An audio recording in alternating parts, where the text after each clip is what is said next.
So today we have Priya Silverstein with us. Priya actually did her PhD here in our department in developmental psychology, and since then she's done lots of work on different projects, mostly involving open science, research integrity, fighting reproducibility crisis, and all these wonderful things. She's been at the forefront of the movement, not just locally but internationally, and she'll tell you all about that, I'm pretty sure, in her talk. So we're really excited to have her back to tell us about big team science in psychology and associated challenges and positives that come from it. So please help me welcome Priya back to the department.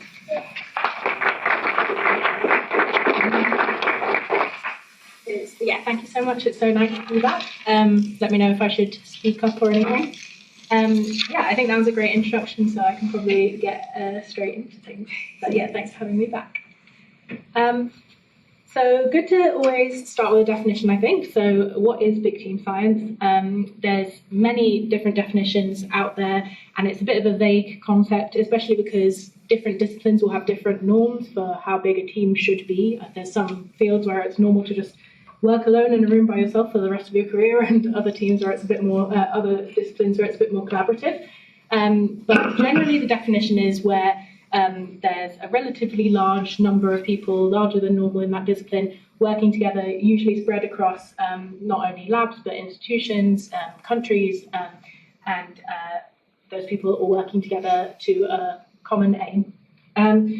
But often there's kind of a little bit more of a more specific definition, which is the one that I'm kind of going to be talking about today, which is specifically the aim that you're working on together in this big team is to collect data for one big study together.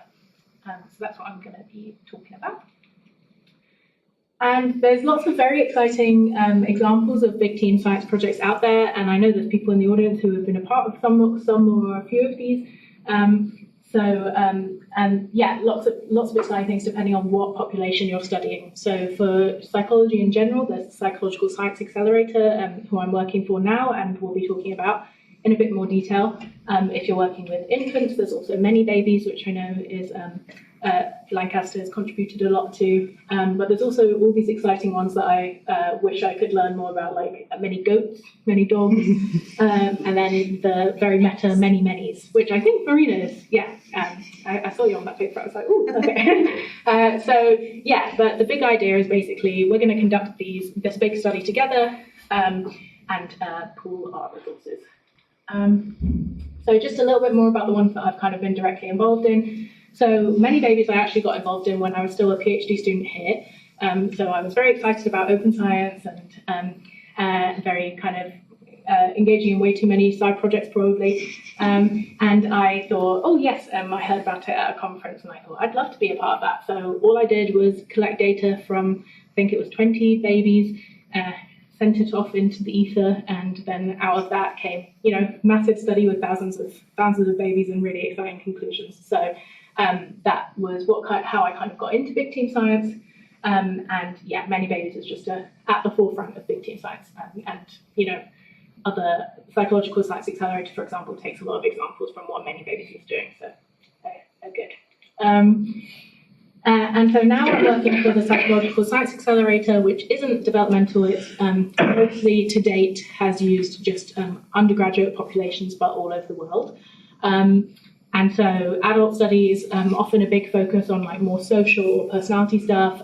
They also did a big push of things to do with COVID when, at the beginning, they put a big call out for studies about behavioral answers to, getting people to do the right thing and things like that.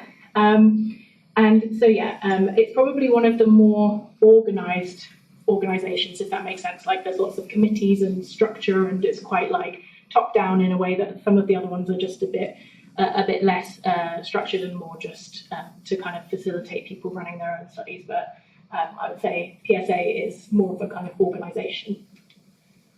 And so I'm going to be talking today Originally, I was invited to talk about the work that I'm currently doing with the PSA, but because big team science moves kind of slowly, we don't actually have any results yet. I'm just going to put that spoiler out there already. So I thought I'd kind of make it a little bit broader and talk a bit more about what I've learned about benefits and challenges of big team science, with a bigger focus on generalisability, which is what I'm studying now, and then talk particularly about our project and how you can get involved if you're interested.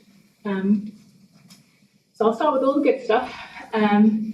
So pretty obviously, the main benefit of big team science is the pooling of resources. So we only have finite time and financial resources as researchers.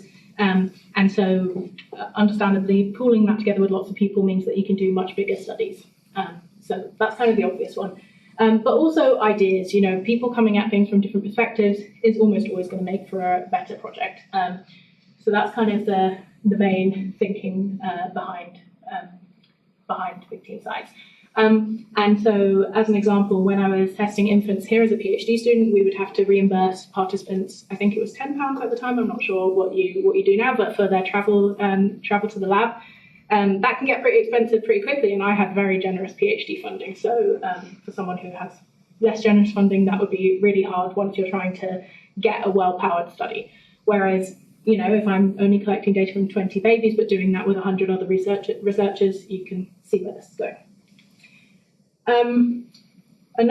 So because you have these big samples, the great thing is that you can investigate heterogeneity in a meaningful way. So following the same example from before, if I, for example, had included 2 babies in my sample who didn't have English as their majority language input, and they showed this really different pattern to the rest of the infants, but it's only 2, then I have no idea whether that's something that's meaningful or whether it's just random noise. Whereas in these if you have 1,000 babies, you can really look at these things like, look at these differences between individual infants and labs and be able to tell whether these things are meaningful differences or not. And in infant research, this has been really helpful because there's so many myths that perpetuate the infant lab. Well, we're not sure if all of them are myths, but things would go around like, oh, you shouldn't be testing babies if you have a beard, they're more likely to fuss out, or different things. So you can actually look at, okay, does this make a difference or not? And then if not, maybe we can stop worrying about some of them, which would be nice. Another great thing is, which isn't specifically about big team science studies, but I think is best, it's a good example of it, is adversarial collaboration. And so what we have, what some people call the toothbrush problem in psychology, which is that people don't like to use each other's theories. We often have people the people who've come up with theories are the main people who end up testing those theories. And when that happens, then often the theories aren't put to as strict tests as you would put them to if you kind of didn't have a stake in it. And so one way of doing strict theory testing is through adversarial collaboration, where you bring together people who have different theoretical perspectives, and they decide, we both agree that this design tests what we wanted to test, and we will accept that if the result comes out this way, then okay, maybe it's not supportive of my theory, and vice versa. And then big team science means that this can be done in a highly powered way. So you could have a really great adversarial collaboration that's small, and then you kind of would end it, and even though you had kind of all those good intentions, you still don't really know whether maybe it just wasn't enough infants, maybe someone bringing someone else in would have had a different perspective. Whereas if you're doing this kind of as big as possible, then you've got the best chance of being confident in the result in the end. An unexpected benefit of big team science is also pedagogical, so open science training. Many babies has thought about this a lot and kind of pushes this as one of the benefits of getting involved. So on the right, we've got a graph from a recent unrelated study that I did on uptake of open research practices across researchers in psychology in the UK and Ireland. And so 7 is I do this research practice always, and 1 is never. And you can see that there's quite a lot of variation between the different open research practices in how much experience people have with them. So something like declaring your conflict of interest, we might not even think of as an open research thing, but it is one type of being open, and people are always doing that, versus something like registered reports, we've got the majority of people saying they've never conducted a registered report. And so if you're involved in a registered report through a big team science project, you don't have that pressure on yourself of like, this is like all my thing. What if I get it wrong? What if I've wasted one of the studies of my PhD on this thing that doesn't end up working out? And instead you can kind of just take this low stakes approach of being involved, seeing how it's done, and then when at the end maybe you'll think, oh yeah, maybe that wasn't so scary, maybe that's something I can adopt in my own independent research. So that's a big benefit as well. And I know, I'm not sure if people in the audience have taken advantage of this. I know that I've talked to Marina about it in the past, but yeah, student projects can also be a great candidate for involvement in big team science projects. So this is an initiative called CRAPE, which aims to basically provide a structure for how students can both get credit for their like independent work on a student project, like a bachelor's thesis, while also being involved, while their project is like in some way involved in this big team science project. And that way they can have their kind of own spin on it and all the normal benefits of a bachelor's thesis, but also you'd be able to contribute to this bigger project. And because most students don't have the resources to be doing like studies on their own, even if you have the best bachelor's student in the world, if they don't have the resources to do the study properly, do it justice, then yeah, it's a shame. So this is a way to kind of get around that. So that's great. Okay, so for the harder bits, I mean, yeah, so I think one of the biggest things is the combination of incentives, infrastructure, and institutions. So at the end of the day, in the current academic system, one of the biggest currencies is publications, but not just publications, first author publications or senior author publications. But if you're some random seventh author in a list of 100, it's just not considered to be prestigious, even if that article is in a very high impact journal. So you could end up doing a lot of work on a project. I mean, even as part of my postdoc, I won't be first author on any of the publications that come out of that, because it's just a very collaborative thing, and that's just how it works. But I will have put in like 3 years of full-time work on it. Then another thing is upfront time investment. So I know that projects can take very varying amounts of time, even when you're doing non-big team science. Yeah, obviously speaking from experience, we've all had those papers that take like 7 years to get done or more. But at least you have some sort of control over that usually if you're leading on a project. Whereas in these big team science projects, you could do your work at the beginning and you're like, okay, ready to go. But then, it doesn't end up getting published for another 7 years.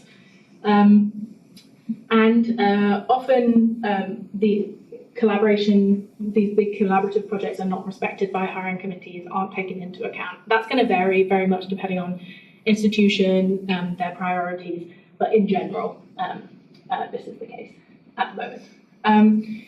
And then I'll talk about infrastructure in a bit more detail in a minute, but in general, coordinating team science really needs infrastructure. It needs the kind of tools to get it done, people to be able to like monitor projects as they go through, and at the moment it's just hard. That doesn't exist that well.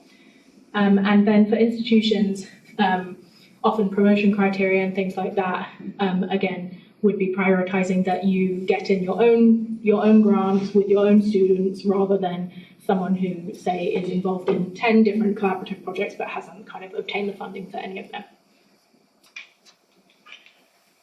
In terms of management, it's also really hard. So I think this is, again, an issue that isn't just about big team science, in that academic research takes a lot of management skills, and those are not really taught that much as part of your normal training. But this is even more the case when you're working with hundreds of people at the same time. Leadership can often be unaccountable for any issues, especially because they're often leading on a volunteer basis as one of their many side projects. It's also really hard to navigate the interpersonal situations, especially when you have people from all different cultures collaborating on a project who come with their own expectations of how this should work. And then mega mistakes. So when you make a mistake in your own individual study, it's embarrassing. you might go to your supervisor's office with your head between what's the tail between your legs, or yeah, not the head, tail between your legs. I'm like, doesn't sound right. But at the end of the day, it's not the end of the world. As opposed to if you make a big mistake in a big team project, you can imagine it's got a lot of consequences. A lot of people have invested their time, and it's more than embarrassing. It's just a waste of resources, really, at that point. Cool. Okay. And then I touched on this briefly, but funding is a big issue. So when applying for grants, many grants are structured for one solo principal investigator and then potentially their students. I know that Big Team Science has made use of this, and there's good examples in both the PSA and Many Babies, for example, of getting grants to work on one specific project. But this still leads to sustainability issues. So once that project's finished, you have lost the staff. And so you can't, what about all the other projects that are still continuing? You then don't have the staff to support those to run. So you can't retain researchers, and you often don't have the time or anyone dedicated to managing the increasingly complex workflows. I know that at the PSA we're always talking about, oh, it would be so cool if we had this automated system for how, when people do this part of the project, it gets reviewed and this happens, but we just can't get around to it because no one is employed to work on those issues. And also, so most of these Big Team Science projects are structured so that anyone's allowed to collaborate, but there's not necessarily any funding allocated to those collaborators. So if you don't have your own resources as a lab to collect that data, like in the example of me doing it during my PhD, luckily my PhD funding was able to pay for those the travel reimbursement for those babies. But if I was in a lab that didn't have that, I wouldn't have been able to take part. And so funding's needed for that as well. And then even if all of these problems were solved, we just have the bigger kind of philosophy of science question of how do we choose which studies to do, which is a big problem for all researchers. But again, it kind of just feels worse when you think about how many resources are dedicated to a project. So you wouldn't want to carry out an entire Big Team Science project that was done very well, but then when you really think about it, you're like, oh, that question was actually just really uninteresting, or there was a massive confound, and now, yeah, we found out that thing that we knew for years, but it's not very, not very interesting. So there's a lot of pressure to think about how to allocate funding in the best way to get the best outcome. And then, so diversity is really important. And in a minute, I'm going to talk about generalisability, which is one of the reasons that it's important. But first, I just wanted to kind of also say that even when we don't think about the quality of the research as such, diversity is also just important from a social justice perspective. But yeah, as well as that, it's also really important for the quality of the research itself. So in terms of participants, we need more global diversity in these Big Team Science projects, but we also need to be thinking about how we can do studies involving people with unique characteristics. So if we think about people with rare diseases or something, that might be an area where Big Team Science is really useful, because if people are mostly using case study methodology or really small samples, pooling those together is going to make a really massive difference, as opposed to going from just hundreds of students to thousands of students. But we also need diversity in terms of researchers themselves. So we know that Big Team Science publications are currently dominated by early career researchers from Western educated, industrialized, rich and democratic geopolitical regions. It's great that ECRs are leading a lot of these Big Team Science projects. That's a win. But we need to make sure that leadership isn't just from kind of these high income countries being more global. And then in terms of research questions as well, it might seem like in a massive collaboration, the fairest thing to do is just cater to the median desire of the group, always have votes and be okay, great, we're just gonna go with the majority on this. But it could mean that the same people keep being on the fringes and keep not getting their perspectives kind of heard. So it's not always just kind of best to have the majority decision as your way for making decisions within a big team collaboration. Okay, so Definition time again. So generalizability can mean different things to different people, but in this case it's how, I like this definition from Fort, which is how applicable a study's results are to broader groups of people, settings or situations that they study, and how the findings relate to this wider context. And so, yeah, this can be anything. It can be the weird novel objects that you use in your infant studies, and whether maybe you're only getting this result because you always use this weird red one that I ended up using in all of my studies, I think. I know. But it can also be like the context of how you're conducting the research. Is it online? Is it in person, etc. But what we're going to kind of focus more on is who are your participants and how are your results generalizable to them. And so one of the big intentions of big team science is to have global participant diversity. And the only reason that I kind of didn't put this in the benefits is because we're not really doing it correctly yet. But you know, we can say that most big team science projects do achieve this relative to single lab research. So if you have a project that only has the US, Canada, and the UK, that's still arguably better than having just like one lab in the UK.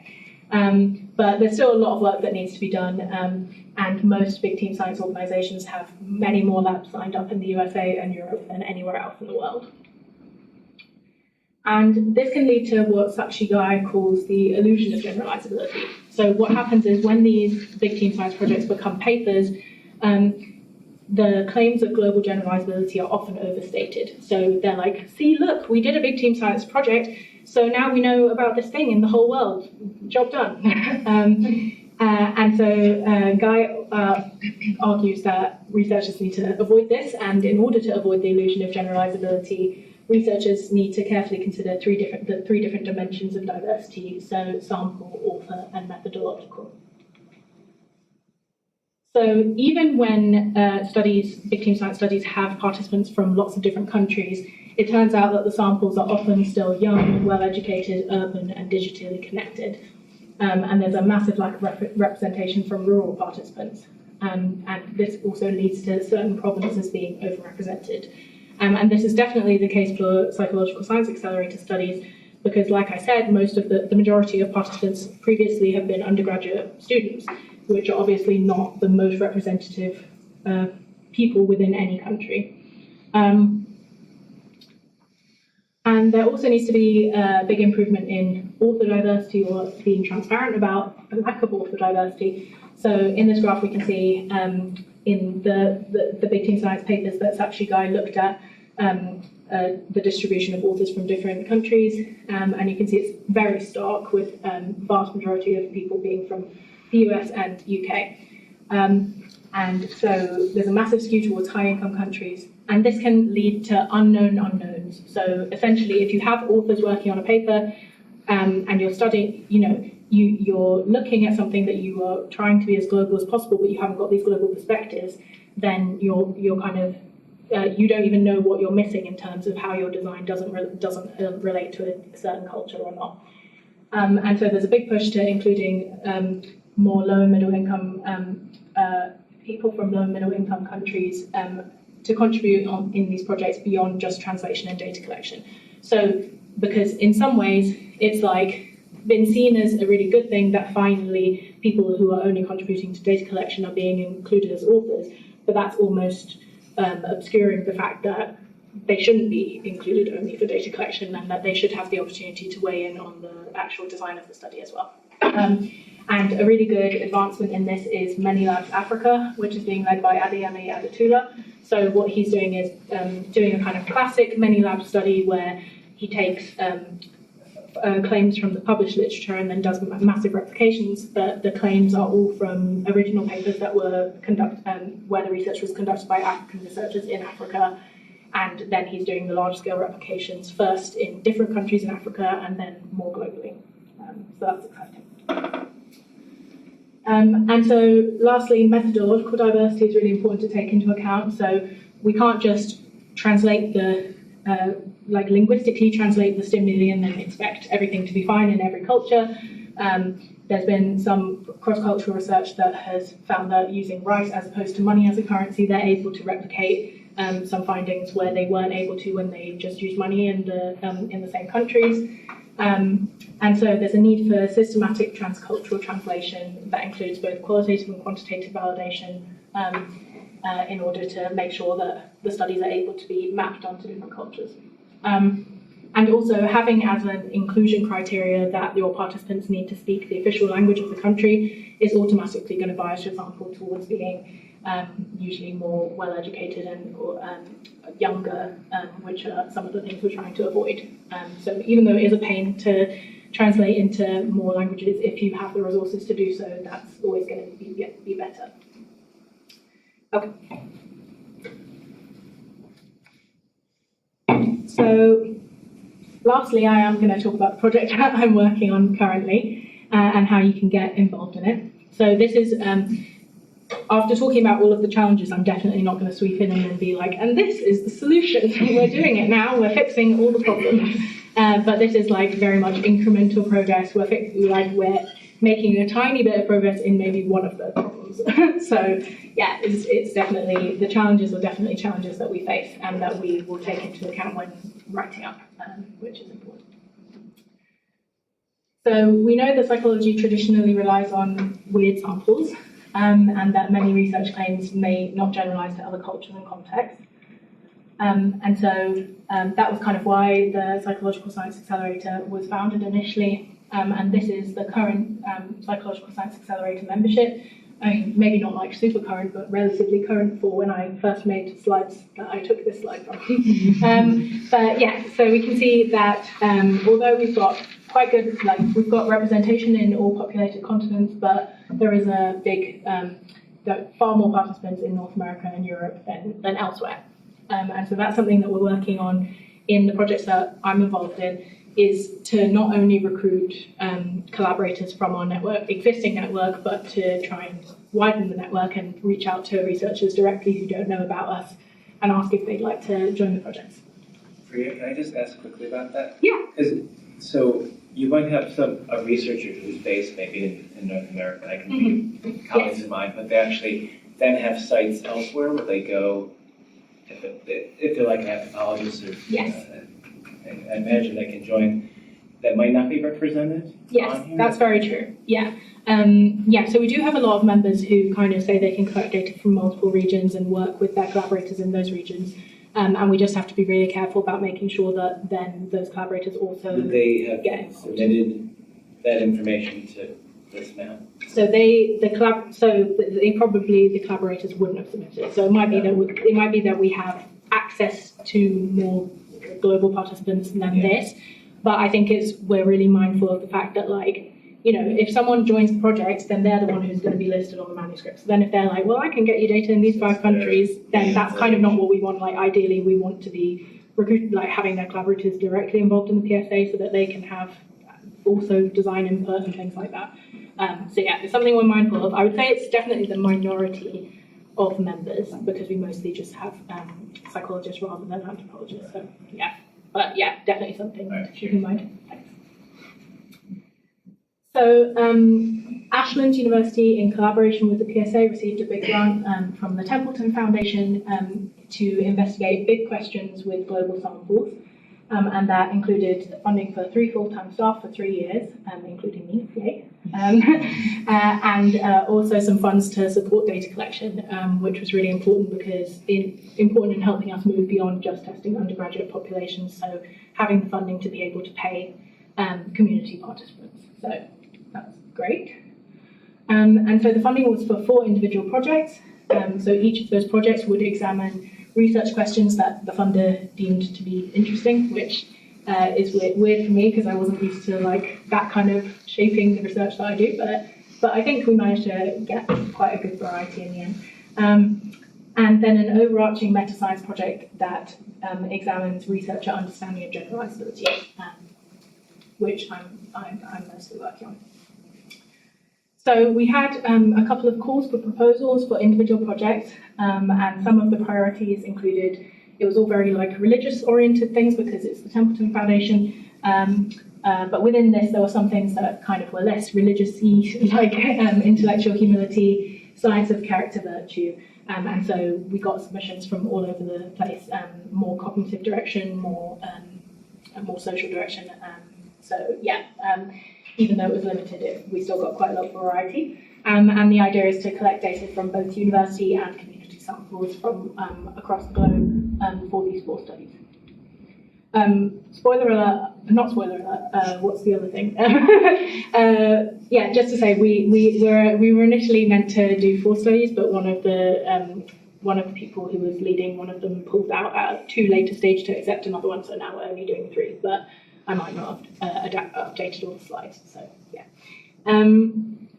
And then, so for the overarching meta-science project, we want to know, can researchers accurately predict when psychological effects will generalize to these subsamples? So how accurate are they at that? And then are there any researcher characteristics that make people more or less accurate at making these predictions? And the idea kind of behind, so previously there's been a lot of prediction studies for like how replicable do you think this result will be rather than generalizable.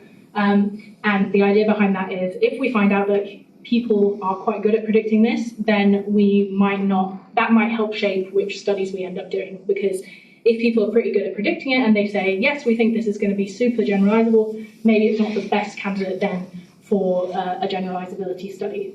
So that's kind of the idea, is like, if people are pretty good at it, then it could help us work out which studies to do. But I think in the replication versions, it turns out that humans aren't super good at it, so, and neither is AI, so I don't think it's, still a lot of work to be done there. And so as an example of one of the studies that we'll be doing as part of the grant, the first one that we are almost ready to test for is on moral experiences. And so this is a cross-cultural study of everyday moral experiences. It's a replication and generalization study of a study by Hoffman et al., where they used experience sampling, where people were asked every day for a few days to talk about experiences they'd had of moral or immoral things happening, or them doing the things. And then these responses were coded into the different moral foundations categories. And the original study was conducted in the US and Canada. And so we're doing a replication of 12 of the kind of key claims from that study in 20 countries. So it asks questions like, what kinds of moral experiences do people have? Which individual differences are related to moral experiences? How do moral experiences influence moral behavior? And how does culture influence moral experiences? And just as an aside, it's really cool and weird to be involved in studies that are nothing to do with anything that I have training in. I have no, before going into kind of open science and big team science, I had no experience of cross-cultural research or these kind of more social questions. So yeah, it's really, really interesting to get to. Can I just quickly ask about those 12 countries? Are they all reporting on their phones, or yes. All the countries that people have smartphones and they're doing it on their smartphones? But this one is every country in the world, Jared. Every country in the world has smartphones. Most of them have leapt over landlines. Well, yeah. So for this one, that's a requirement. Yeah. So for some of the other ones that we're doing, we have more flexibility. Like even if the study is meant to be conducted online, we can have the researcher go there with a laptop or do it manually and then input the data afterwards. So in this one, we're definitely not going to make much headway on the rural urban situation, but maybe a bit more in the other studies. And so practically, what will happen is participants will, on their smartphone, get notifications 5 times a day for 4 days, asking them if they have either done or been I can't remember the language used, but recipient of a moral or immoral act, or learned about something or thought about something, moral or immoral. So they'll be asked to describe the event, talk about the location or the source of it, and how morally intense it is, how moral or immoral, and then talk about their own, answer questions about their own happiness, purpose, and affect.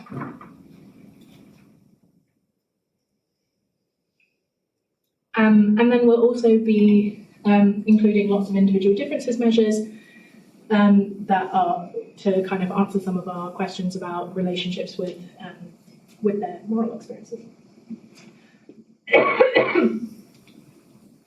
And so I won't go through all of these just in the interest of time, but essentially these were the key claims from the original study. So some of them are just like, what percentage of participants will, like when we ask them about their experiences, how often will they just say, no, I didn't experience anything, versus yes, I did experience something. And then there's more kind of complex ones, like if you do something moral earlier in your day, are you more likely to do something immoral later in your day? Because you kind of have done your good deed for the day and now you can do whatever you want. Or if someone does something moral towards you, are you more likely to then do something moral later because you're like, all is well in the world. So yeah, some interesting ones in there. And so yeah, we're at the stage now where we will, in true academic fashion, we felt like we're like ready to test for like months now. But finally, we think we actually are almost ready to test. So yeah, so excited about that. And yeah, it's quite, I think it's probably the most complex study in terms of the experience sampling methodology that the PSA has done so far. So that's going to be a challenge, but yeah, exciting to take it on. Are any of the original authors participating in this? Just curious. As participants, or original. Oh yeah, sorry. No, we've had like a lot of contact when preparing the materials. We've got the original materials which weren't shared, but they're not involved. I don't know if they were asked to be involved. That's a good question. But yeah. Someone like Jesse Graham would be invested in the foundations emerging, right? Yeah. We definitely have a lot of collaborators who like do work on moral foundations theory, and then people who are like, that's terrible, let's take that out of the whole manuscript. And we're like, well, can't really take it out when it's a replication, but yeah. And then the other projects were selected in a later call for studies, and so we're currently working with proposing authors to finalise these for, and one of them has now, I don't know if anyone here is a PSA member, but you will have, in the most recent newsletter, if you read it, then we were soliciting collaborators for the second one, which is on dignity, honour and faith as cultural logics, and how much people endorse these different cultural logics across the world. So that's an exciting one. So yeah, one that you can get involved in. And the other one, after one dropped out, is on its way to seeking collaborators soon. And so then on top of this all, we have the meta-science project. Basically what happens is members of the PSA who are either contributing directly to the individual projects or not are participating in these prediction studies. So they read a little description of the project and then they complete a series of predictions about one effect from each of the studies. And then we compare their predictions to the actual results. So we're soliciting both binary and effect size predictions. So we'll be asking them, for example, what do you think is the probability that a statistically significant focal effect in the hypothesized direction will be observed in the university sample in China? And then they'll get a bunch of these, some for the community sample and for the different countries that we're studying, but they'll also be asked for their best estimate of the focal effect size in those different regions. And then we also ask them for their overall prediction. So like when we pull the data all together, what do you think? Will we find an effect or not? And what will the effect size be? And then they'll also complete individual differences scales and talk about their previous experience in the same area and their involvement in the study, so that we can see if any of those things have an effect on how good they are at predicting whether or not we'll see the effect. And so we solicited our first round of predictions for the moral experiences study that I talked about, and so we've got the data for that, and then we just have to kind of, as we finalise the design for the other two, then we will solicit predictions for those ones, and then we've got in principle acceptance for a registered report for the whole meta-science project, which is great. So we're just playing a waiting game for when we can get the rest of the data on that. And I'll just really briefly talk about how you can get involved. So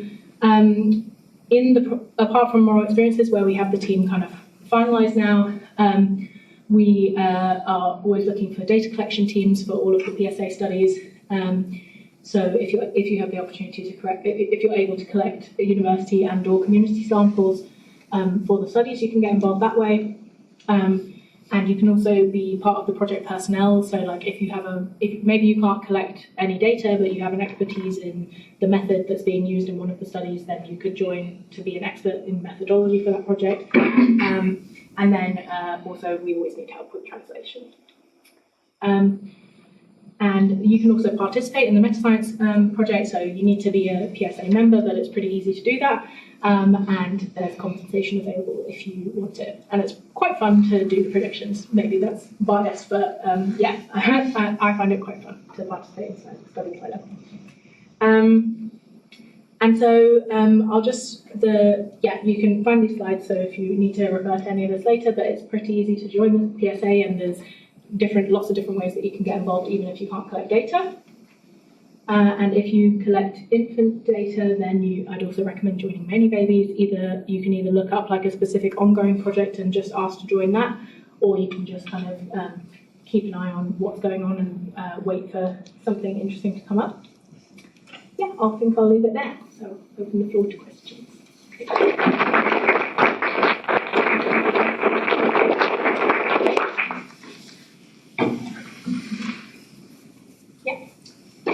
Thanks, Priya, for your talk. That was great.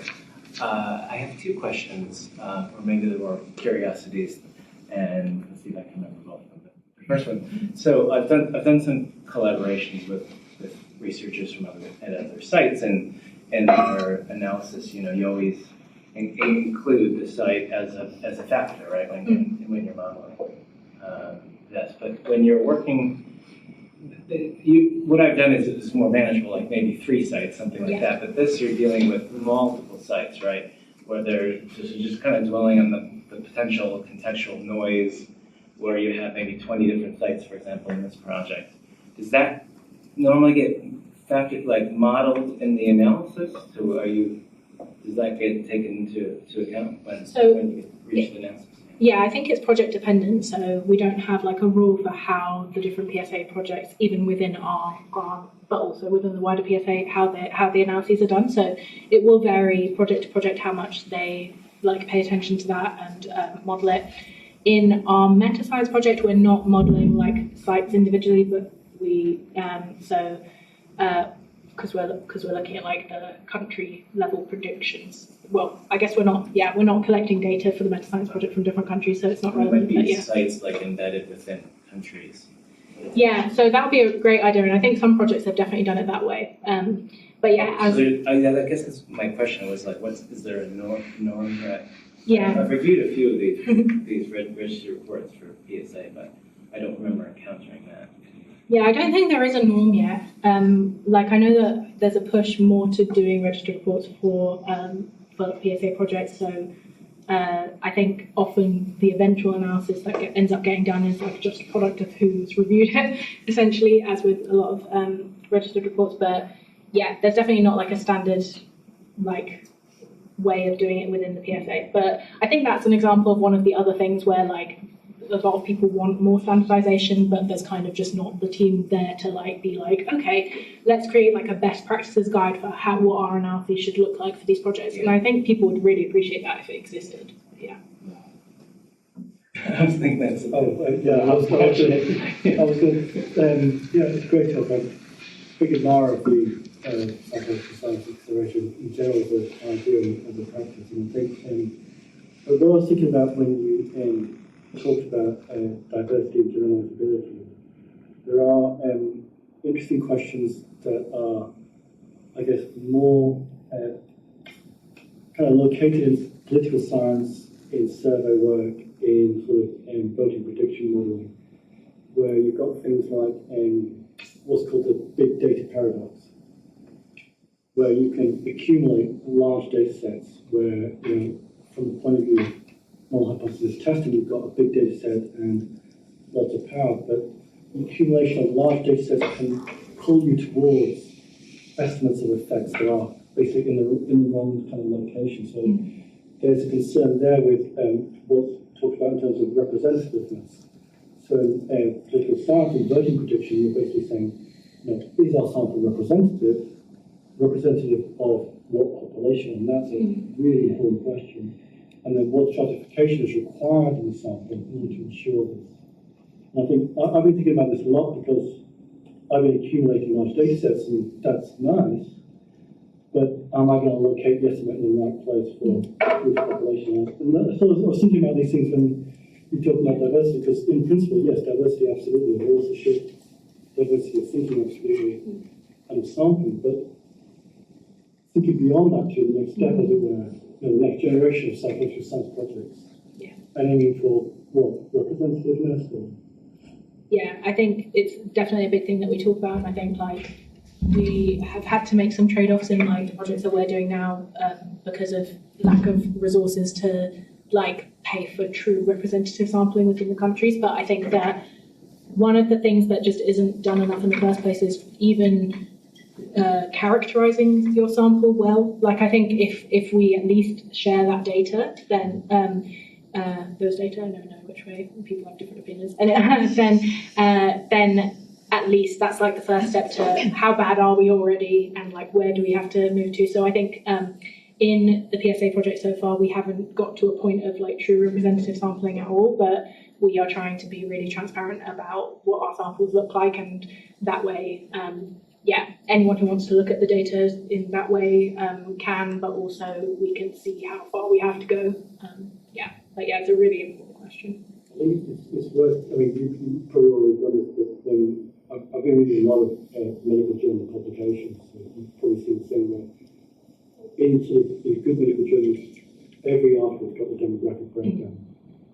And you can see some people in the new generation of psychological researchers have moved to constraint and generalisability statement. Yeah.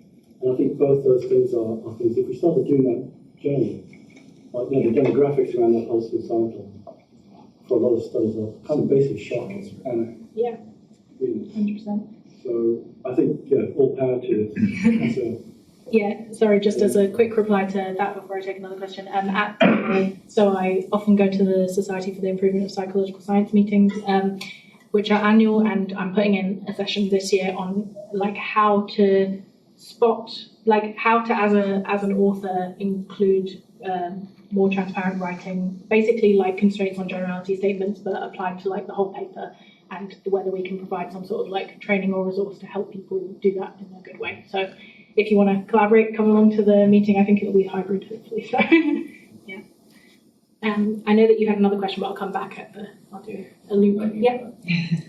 So that kind of leads me nicely on to my point, which was I think it's a 30-year anniversary of doing cross-cultural developmental research, but I got into that through medical research, so that's why it's kind of relevant to what Rob was saying. So the principles that have been applied, so this has mainly been through tropical medicine research and international child health research, and the principles that I've seen applied there would be really, really helpful in psychology. So things like when we write a paper, we're not looking to have all the big names from the West as the authors. Not just, which I've seen so much from psychologists landing in the field, training a few research assistants and flying away, but actually bringing up research assistants and PhD students and postdocs through the ranks, but also understanding what the structure of academia is like in these places. So many of my colleagues have done brilliant PhDs, brilliant postdocs, and then just got mired in the academic system there, which means that you cannot make a living by being an academic because you have to run another business because you never get paid. But things like when labs in the north saying, oh, it's really dreadful that there are no data from the majority world, but at the same time it's really tempting to have the money that you have, use that money for your lab and not use that money to boost a lab in the majority world to collect data there. It's been very frustrating as somebody that works in both settings to see that kind of, we're ready to do this data, but we have absolutely no money. And being told, oh, we can give you some money to go to a conference. It's like, we can't go to a conference because it costs thousands and we could get way more data for that money than we could go to a conference. And then my final thing is that these sort of, oh, it's not that interesting. Oh, don't do that data don't do that data collection because it's not very interesting. You won't find really interesting results have been applied. have been, I've been told these about, one, cross-cultural development research, and two, CDI work. Oh, you're just developing a test, that's not very interesting. You're not going to get really exciting, significant results from that. No, don't bother doing that. It's really nice to see the science is actually moving towards things that make better science and not just things that make that one significant result. Yeah, the painstaking work of like doing really good translation of measures and validating them in different countries is like, so that's what the Dignity on a Face project, the second one, that's a like a scale development project, which we weren't sure about because we were like, but what if we get to the end of the project and the scale, isn't even good? Then what's the study been? But then that's the great thing, because you don't normally have the opportunity to have people collaborating on a scale from all over rather than developing it in one country and then validating it elsewhere. So in a way, it's like really important work, but yeah, we have the same. Yeah, it's just not incentivized at the moment. Yeah. I was asking in the department if anybody knew of a pre-registration example or anything similar for test development. And I've discovered that the journal assessment has a registered reports format. Oh, cool. And my data tests I'm developing at the moment, they're not ready for that.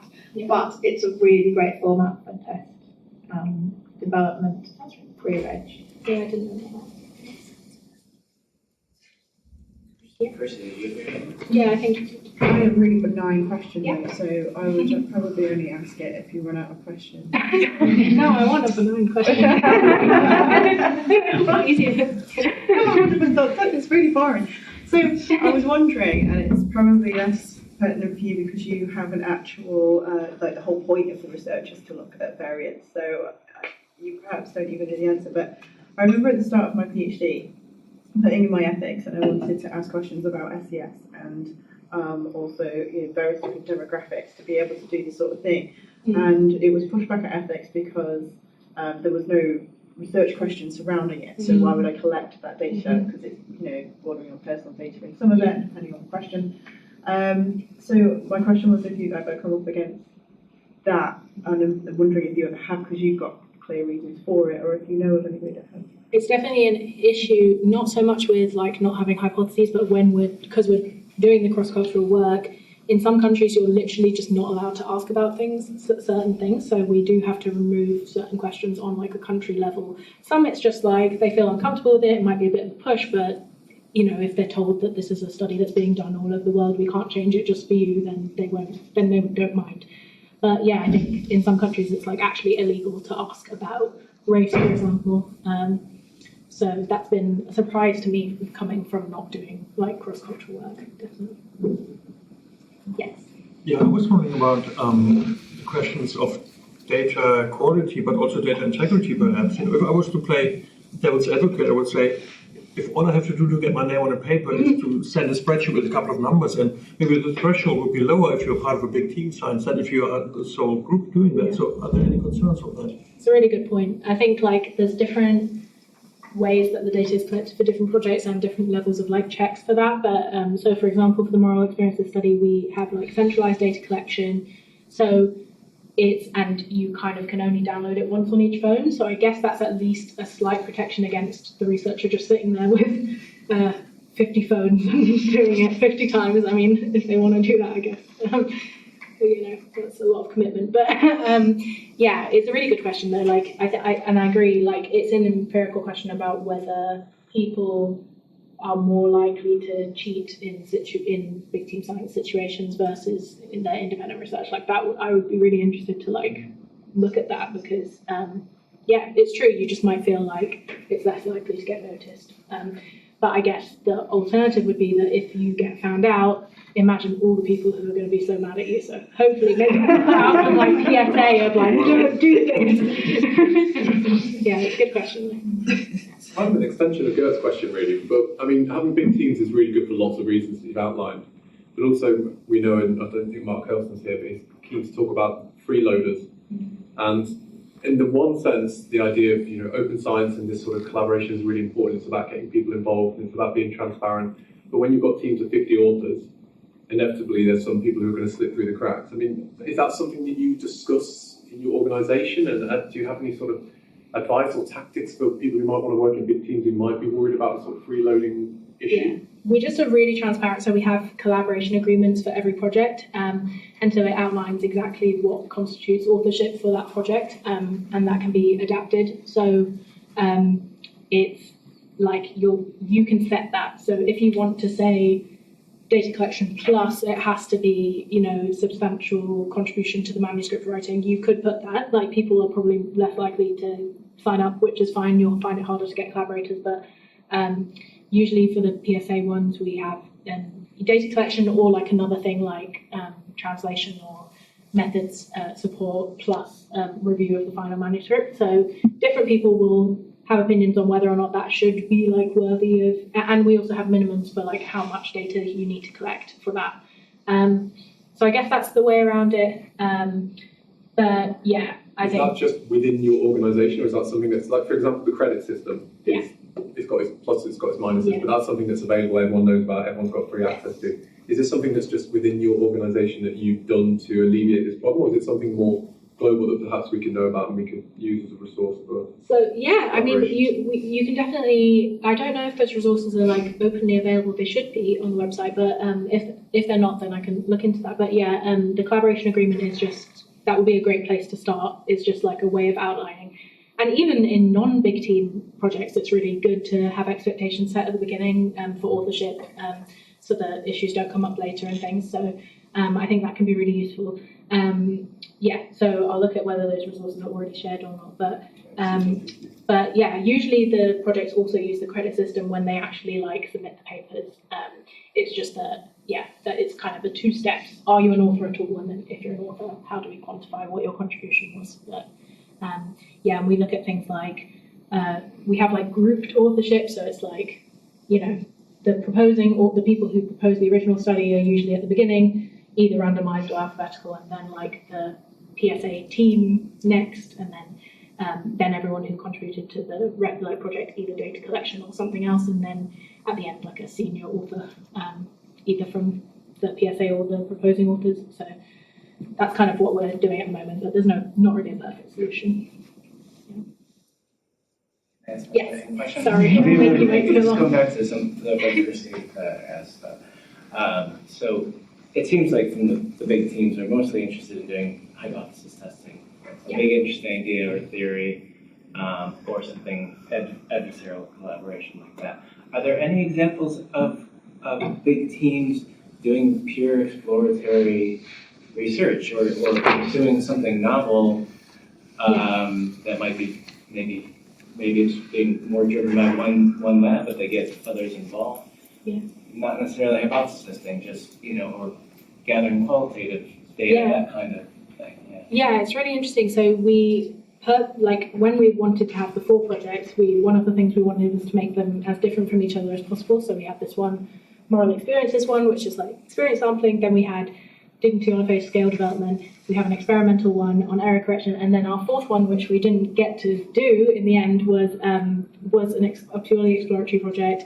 I think it was collecting qualitative and quantitative data on basically stigmas. Yeah, it was like different stigmas across cultures. Was like one member kind of driving that, or was it it was a collaborative?